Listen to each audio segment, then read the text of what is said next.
bonjour. Bonjour Eva, bonjour Marcelin. Le thème aujourd'hui, c'est les 10 leçons à retenir de la présidentielle française. Effectivement. Bonjour chers téléspectateurs. Dans l'éditorial du jour, je vais décrypter donc les 10 leçons africaines de la présidentielle française. Sans plus tarder, voyons la première leçon.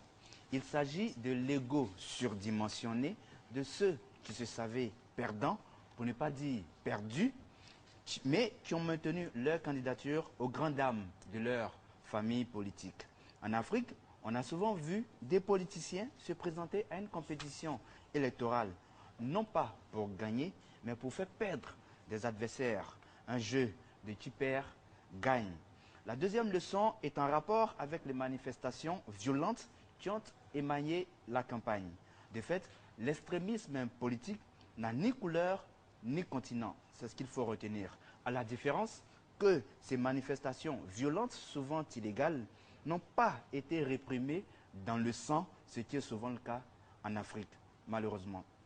Troisième leçon. La quatrième leçon est toujours en rapport avec la violence. Il y a eu au moins un attentat et une tentative d'attentat pendant la campagne électorale. Cependant, les médias français et européens en général ont traité ces incidents avec beaucoup de retenue, évitant soigneusement les superlatifs, les titres alarmistes et surtout de donner la parole à quiconque jetterait de l'huile sur le feu. Une belle précaution que très peu de ces mêmes médias, aidés hélas par des médias nationaux, n'auraient sans doute pas prise dans un contexte africain. La cinquième leçon est la célérité avec laquelle les résultats provisoires ont été donnés.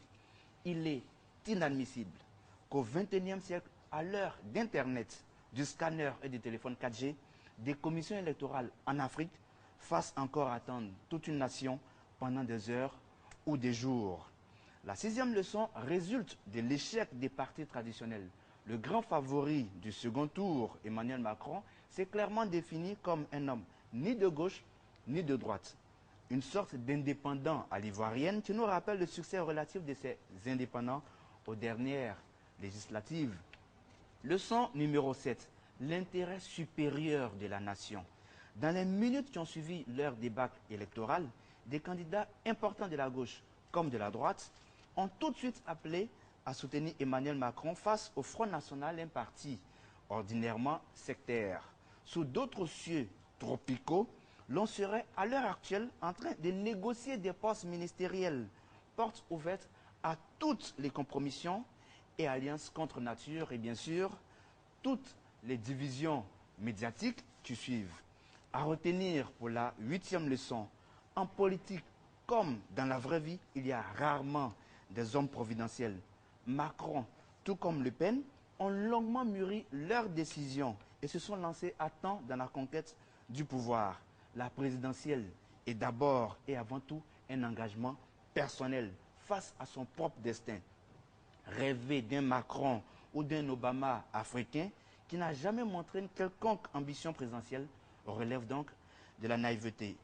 Retenons dans la neuvième leçon la jeunesse des élus du second tour.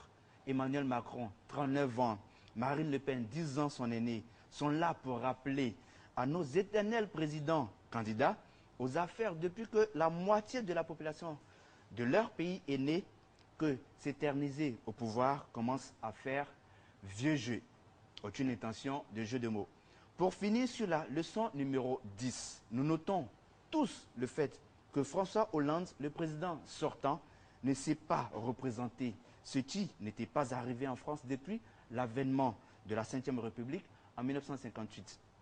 Certes, en la matière, l'Afrique est en avance sur la France.